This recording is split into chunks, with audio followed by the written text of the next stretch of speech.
Ajdodlarimizda meros bo'lib kelayotgan milliy hunarmandchilik mahsulotlari asrlar o'tsa hamki o'zining jozibasini yo'qotmagan. Shu bilan birga insoniyatni hayrat va havasiga sabab bo'lib kelmoqda.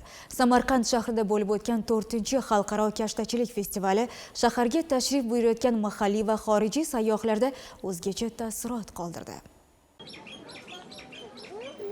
Milliy hunarmandchiligimiz, ayniqsa kashtachilik san'ati asrlar davomida o'zining nafisligi va betakror naqshlari bilan dunyo ahlini hayratga solib kelmoqda.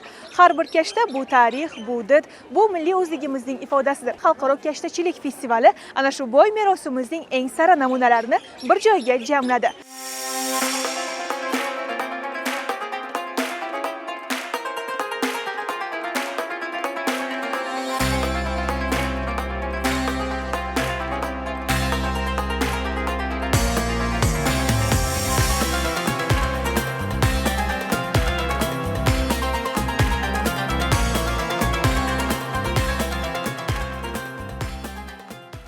Azaldan sharq tamaddudining bebaho durdonalaridan biri bo'lgan kashtachilik san'ati bugun yangicha mazmun va zamonaviy ruhda qayta namoyon bo'lmoqda.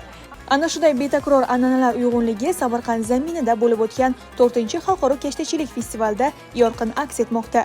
Qadimiy va navqiron Samarqand yana bir bor san'at va madaniyat markaziga aylandi. Festival doirasida tashkil etilgan ko'rgazmalarda mohir ustalar tomonidan yaratilgan so'zana, zardozlik va kashtachilikning turli yo'nalishlariga oid nafis asarlar keng jamoatchilik e'tiboriga havola etildi. Bu yerda bizlar Qoraqalpoq milliy hunarmandchiligimiz bilan birga qatnashib o'tiramiz. Hamda mana bugun sayyohlar kelyapti. Ularning milliy buyumlarimizga qiziquvchiligi juda ortib o'tiribdi. Ham o'z yerlarini sovg'a tariqasida olib ketyapti. Har bir namuna o'zida xalqimizning boy tarixiy merosi, milliy qadriyatlari va nozik didini mujassam etgani bilan ajralib turadi.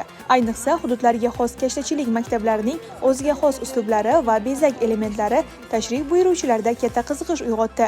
Bu kashtachilik bilan 28 yildan beri shug'ullanamiz.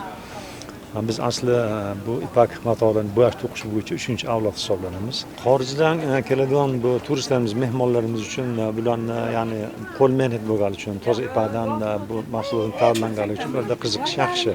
Festival doirasida tashkil qilingan hunarmandchilik bozorida mehmonlar milliy sovg'alar hamda esdalik buyumlarini ham xarid qilishdi.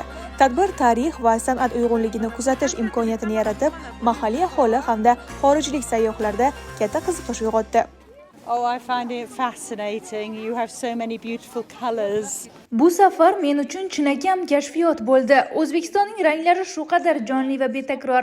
Qaragan sari ko'zingiz quvnaydi. Bunday go'zallikni biz Angliyada uchratmaymiz. Shu bois yo'l-yo'lakay har bir maskanda to'xtab, zavq bilan tomosha qildim. Bu yurt meni butunlay maftun etdi. Ta'kidlash joizki, mazkur festival yosh avlodni milliy an'ana va qadriyatlarimizga hurmat ruhida tarbiyalash, qadimiy hunarlarni asrab avaylash va ularni keng targ'ib etishda muhim ahamiyat kasb etadi.